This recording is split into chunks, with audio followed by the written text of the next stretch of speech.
Di pintu mana kita akan bertemu?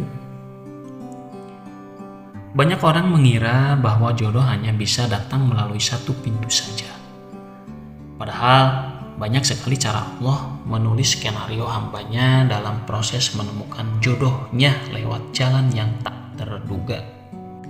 Tidak selalu jodoh selalu bermula dari seberkas CV.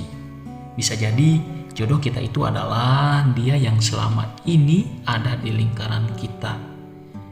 Entah itu teman kuliah, teman kantor, teman satu komunitas dakwah, teman jauh, atau tetangga, atau juga bisa jadi jodoh kita itu orang yang selama ini kita benci. Wallahu a'lam. Manusia seringkali lupa diri, seakan paling tahu jodoh yang terbaik untuk dirinya itu seperti apa. Padahal Allah paling tahu sosok seperti apa yang pantas untuk menjadi pendamping hidup kita. Terkadang kita mempunyai plan A, tapi ternyata rencana Allah selalu mampu membuatmu terkejut. Termasuk soal jodoh yang datangnya tak pernah terduga. Tidak bisa ditebak dan tidak bisa dipastikan lewat pintu yang mana akan datang. Selama ini mungkin kita memiliki sosok jodoh ideal. Dia yang harus soleh atau solehah, yang baik, yang hafidhoh, yang cantik, yang ganteng, kaya tentunya, dan masih banyak sederet kriteria lainnya. Oke, kita boleh saja bermimpi untuk memiliki pendamping hidup yang begini atau begitu. Tapi yang harus digarisbawahi ialah bahwa konsep jodoh bukan begitu. Kita tidak selalu dipertemukan dengan seorang yang sekufu.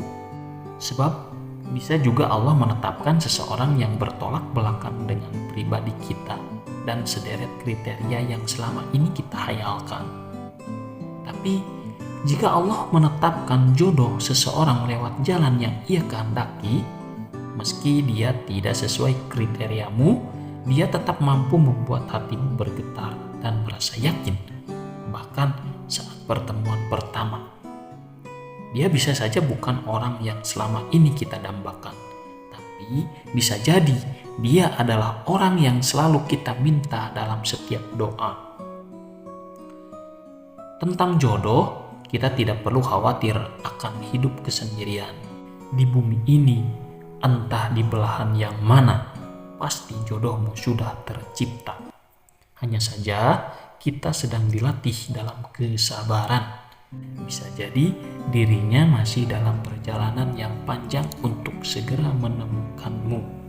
Jodohmu memang sudah pasti ada, tapi bukan berarti kamu dan dia sudah saling kenal. Mungkin saja baginya kau masih sosok asing yang belum pernah ia bayangkan. Atau kau dan dia bisa saja sudah saling mengenal.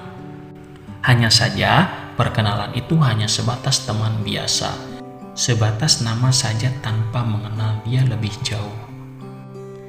Jodoh adalah rahasia Allah yang tidak bisa ditebak.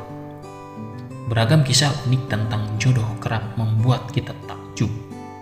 Ada cerita tentang dua orang yang saling mencintai, tapi karena waktunya tidak tepat, keduanya akhirnya memilih untuk berpisah. Sampai akhirnya, selang berapa tahun, takdir membuat mereka kembali bertemu dan mengakhiri kisah cinta dengan menikah. Ada juga cerita tentang dua orang yang tidak saling mengenal, masing-masing hanya tahu sebatas nama, sampai akhirnya Allah mendekatkan mereka, membuat mereka mengenal dalam waktu singkat, lalu kemudian memutuskan untuk menikah. Ada juga cerita tentang dua orang yang saling mencintai dalam diam, sampai akhirnya Allah mempertemukan mereka dalam ikatan pernikahan.